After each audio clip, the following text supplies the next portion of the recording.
I heard Reverend Sharpton is running for mayor. How in the hell could you vote for a cracker if Reverend Sharpton is running for mayor? You're out of your goddamn mind. You had another Negro right here in Brooklyn, supposed to be a black nationalist, Sonny Carson.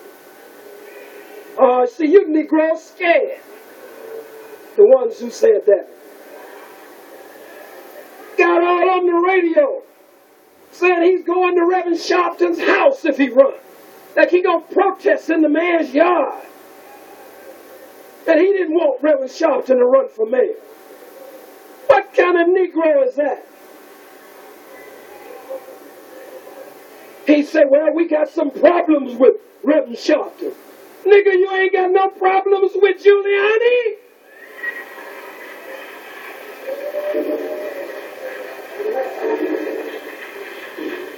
You see, I ain't connected to none of you. I want to be connected to all of you. But my stand is a principled stand. If you stand firm and right, I'm with you. If you were against Sharpton running for mayor, if you have something against Sharpton running for mayor, then you should have just kept your damn mouth shut and stayed on the sidelines some damn way. Now, if he was running against some black candidates, and you felt that the black candidates were better candidates, one of them was better than Sharpton, Reverend Sharpton, I can understand that. But as far as I know, the field is full of crackers. And public enemy number one is Giuliani. Put niggas behind bars, in the electric chair, in the gas chamber, lethal injection, state prosecutor Peckerwood. Giuliani. Enough of Sharpton. Keep your damn mouth shut. White folks look at you like a damn fool. They laugh at you. They think that something is wrong with you. If you're not for the only black candidate that's running, just be quiet, sissy.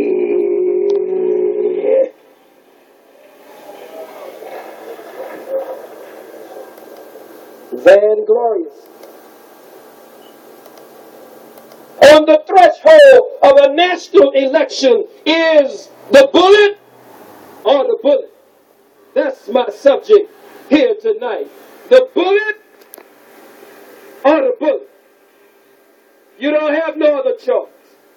Some of you are waiting around. You were glued to the television screen watching these two no-good crackers debate just a few nights ago. And you are trying to make up your mind which Peckerwood you're going to vote for. This is the year of the bullet or the bullet. You don't have no choice.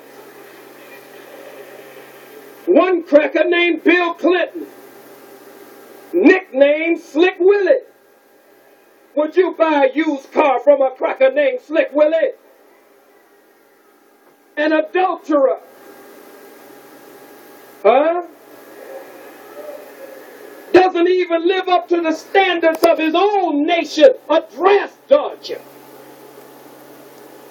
A dope head. A cracker who gets high and then wants to fool you and hoodwink you and tell you, I didn't inhale. A dope head. An adulterer. And one who doesn't even follow the standards of his own people. A draft dodger. Slick Willie. Lied to you 4 years ago.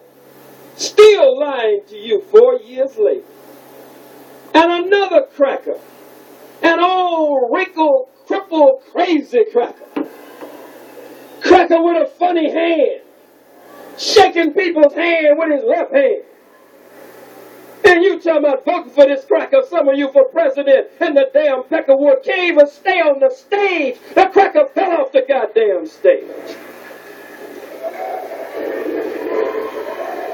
Fell out in the audience. Can you imagine you're supposed to get off of Air Force One, and salute the Marine Corps and salute the honor guard when you step off the plane. Now, what will this cracker do with this funny hand? What is he going to do? Get off the plane and try to throw up a salute with that funny hand? Some of you say, why be so personal? Why not attack the man's policy? Why not attack the platform that the man stands on? Don't deal with the man's personal life. Don't deal with him. Deal with this policy. Well, I'm a military scientist. And in military science and military strategy, you don't just attack the tank, you attack the fueling depot that the tank depends on. You don't just attack the train, you attack the track that the train runs on. You don't just try to deal with the cracker once the bomber plane is in the air. You attack that which is responsible for giving the plane what is necessary in its power and energy to lift up off the ground. And so I attack the cracker too, and his policy. You talking about civil rights. Ain't no damn civil rights. The cracker ain't never been civil and he ain't never been right. You talking about, well, what about human rights? The cracker ain't human and he ain't never been right. It's the year of the bullet or the bullet. You either deal or die. You either fight back or get destroyed. You either get on the right side or it's genocide. It's the year of the bullet or the bullet. You've been voting for crackers ever since they allowed you to vote.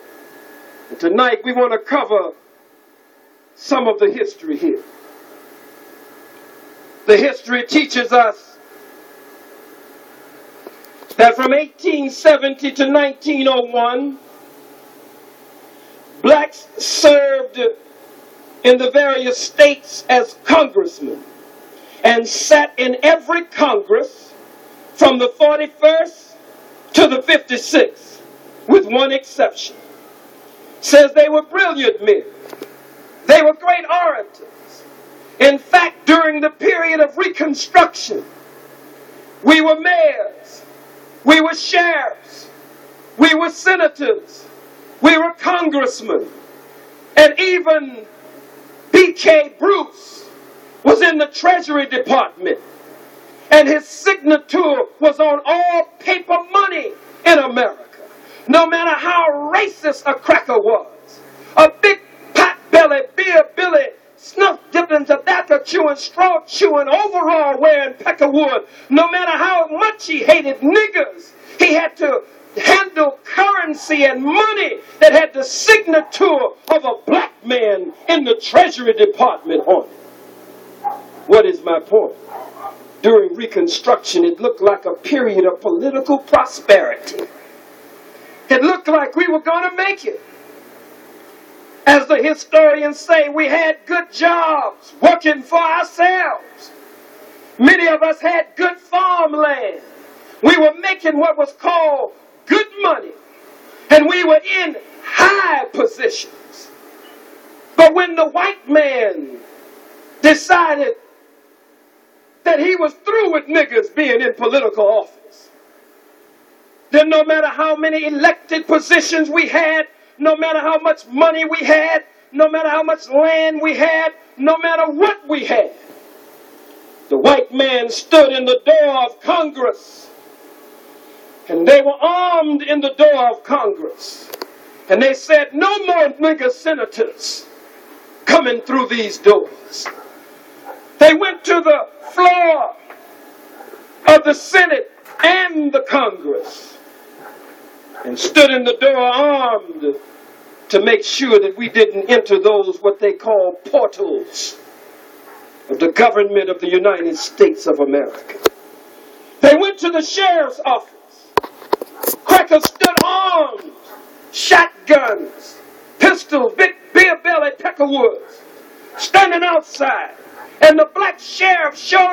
sheriff's office. He was elected by the people. When the black sheriff showed up at the sheriff's office, crackers armed and cocked their guns on him, and all you could hear was the staccato of the cocking of their weapons on him, saying, "Nigga, you're not the sheriff no more. We got a new sheriff in town. Big Bubba here. Big Bubba's the sheriff, not nigga." He said, "But I was duly elected by the people." They said, "Nigga, you better get away from here, nigga. Or Big Bubba here gonna arrest you, nigga. You ain't the sheriff here no more, nigga. We taking the law back into our own hands, nigga." It looked like a period of political prosperity.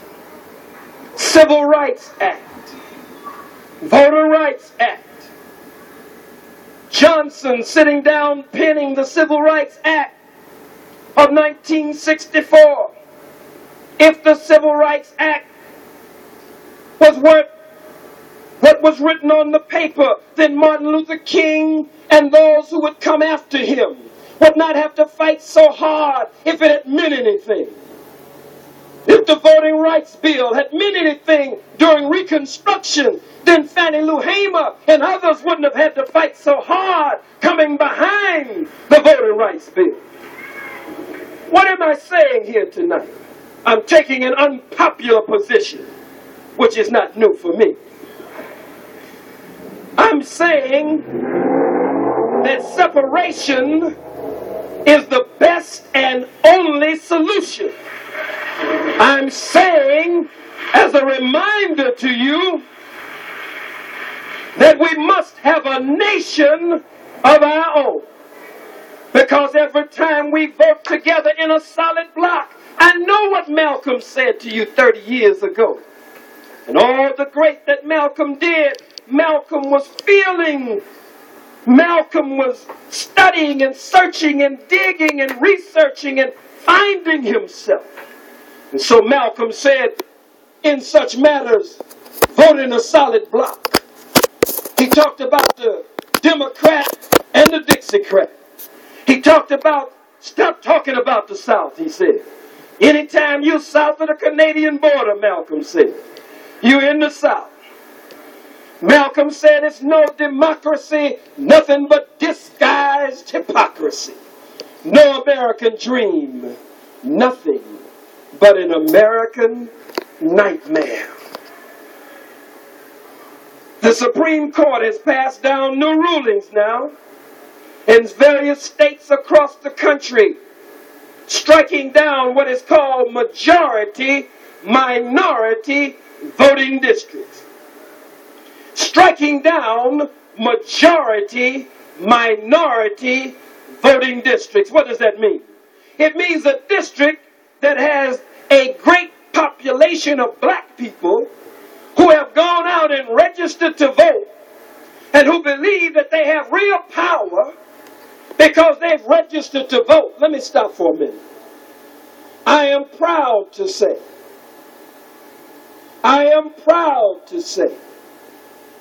that I am not registered to vote. I have never voted. And when a strong black candidate comes along, and I'm going to talk about that a little bit tonight, a black candidate who is not afraid of the white man, a black candidate who comes in the mold of Adam Clayton Powell Jr., a black candidate who has sat at the feet of Adam Clayton Powell Jr. If a bold black candidate comes along, then the most honorable Elijah Muhammad says such candidates should have the total backing of the black nation, that all of us should get behind such a candidate as that. But to get behind some glorified shower curtains and pull a lever for one cracker over another cracker, another Pinocchio-eared cracker named Perot. Here's a cracker that has lied so much his nose won't grow, his damn ears grow.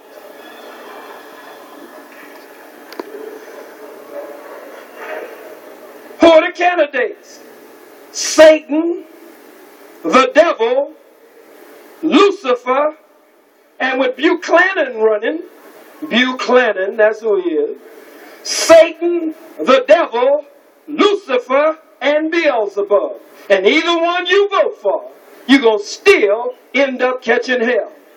The most honorable Elijah Muhammad never told us to vote for a white man. He said we should find the right qualifications in a black candidate. One again who is not afraid of the white man, and who will stand up for reparations, and who will stand up for the freedom and independence of our people, and will not back down from the white man. Got Negroes in this town talking about backing the white man over a black man. A black man who anytime you're in trouble, sometimes he's there before the police get there. Sometimes there before the ambulance gets there. But you got a Negro in this town named Butts. You should know you can't trust a nigga named Butts.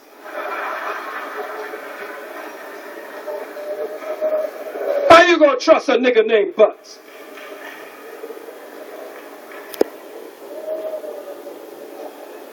That's our problem now. We've been sitting on our butts too long. If my name was Butts, I would go out tonight and change my name overnight. How you gonna get respect telling people that your name is Butts? And then you take a behind position every time an issue comes up.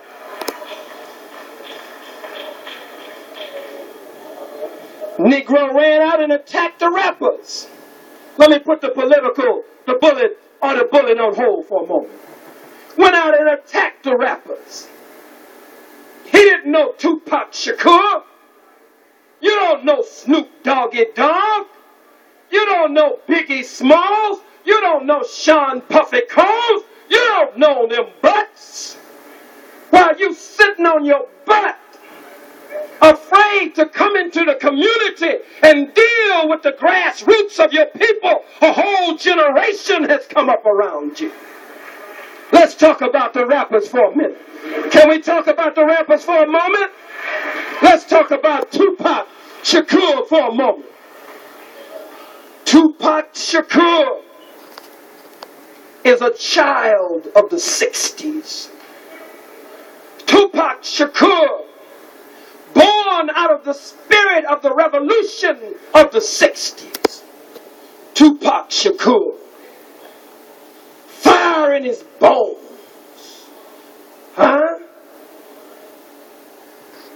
Boldness and rebellion in his blood. Born from his beautiful, bold Black Panther mama, Afeni.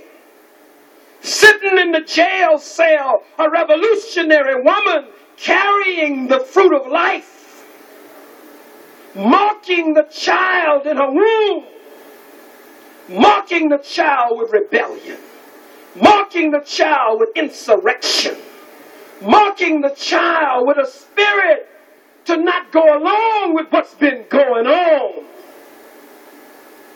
When you got a generation like that, you've got to work with them. You've got to mold them and shape them and fashion them. They represent the best generation we've ever produced. They're mad. They're angry. White man say, wear your cap, turn this way. They turn theirs around. He say he wearing his pants up, they wear theirs down. Whatever he says do, they do the opposite. Rebellious, sick and tired of what's been going on in the hells of North America. And so they rap lyrics that speak to the pain and the suffering and the low-down life of the black man and woman. They speak to our condition at the grassroots level, in the muck, in the mire, and in the mud. Not to just be attacked. If you sit and if you stand in the pulpit that Adam Clayton Powell Jr. stood in, Adam Clayton Powell characterized himself in his words as the baddest nigger in Congress. The baddest nigger in Congress. That's what he said. He said, keep the faith, baby. Don't panic. Tupac said the same thing. Keep your head up. Keep your head up. But for butts and a few other butt-licking, boot-licking, buck-dancing niggas, somebody has to call these niggas out. But some of you are so connected to them, or you want something from them, or you want favor from them, or you want to be recognized by them. If you don't stand up for the liberation of our people, then to hell with any nigga. I don't care who he is or where he is, to hell with him if he won't stand up for the liberation of our people.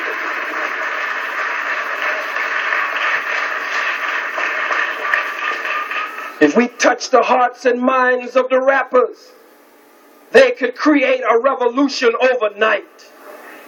Overnight. Literally overnight. But to attack them and put them down, talking about the language that they use, when you're acting like what they're talking about.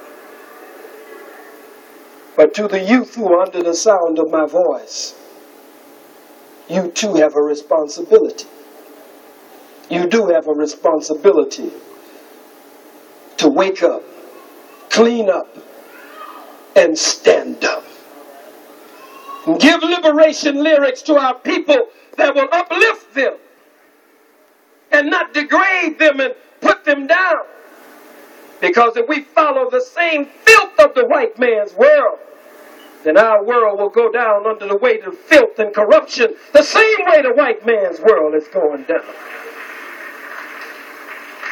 And so to our young brothers and sisters, don't try to pattern your life. You're criticizing the butts and the other toms. But at the same time, you're trying to be like the Italian gangsters. You gangster rap. You dress like Al Capone. You dress like some other cracker, some Jew gangster, some Italian gangster. You're not a gangster.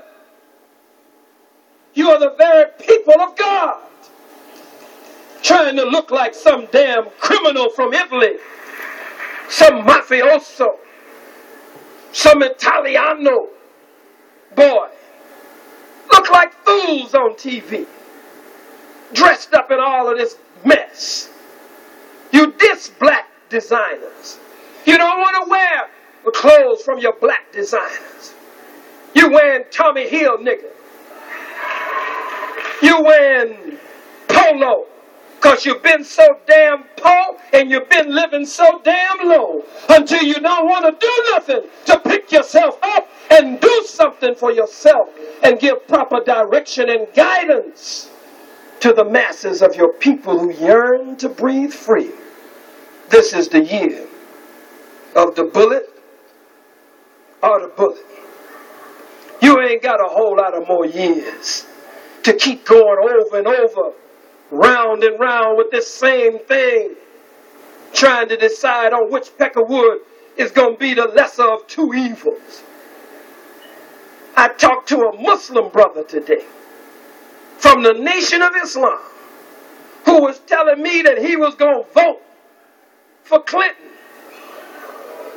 He said Clinton was the lesser of the two evils. Said he voted for Cuomo because he was the lesser of two evils of Pataki. I said, brother, you ain't got to vote for either one of them.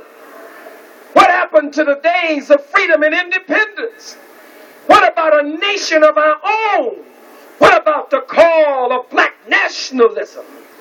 What about the spirit when we were pushing to build for ourselves? You don't even dream like that anymore. Muslim talking about voting for some cracker. You gonna put some agenda before some cracker. and decide which one is going to do the most for black people.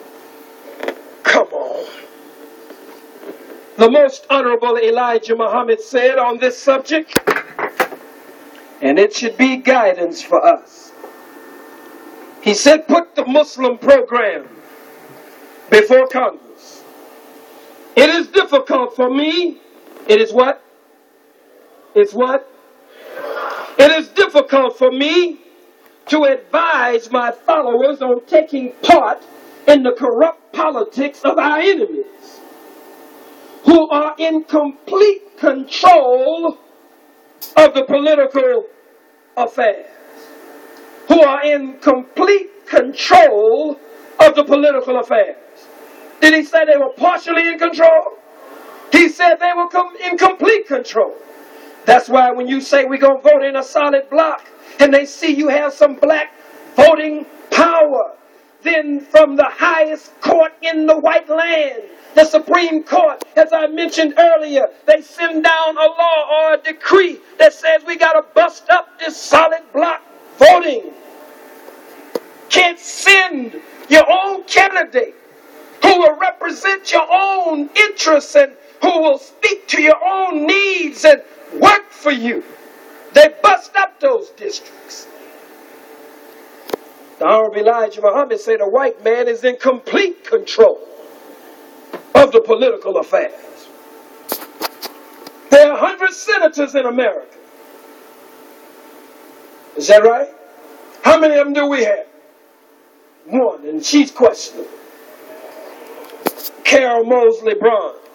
She's one of the Negroes that voted against me in the Senate. A whole bunch of Negroes in the Congress.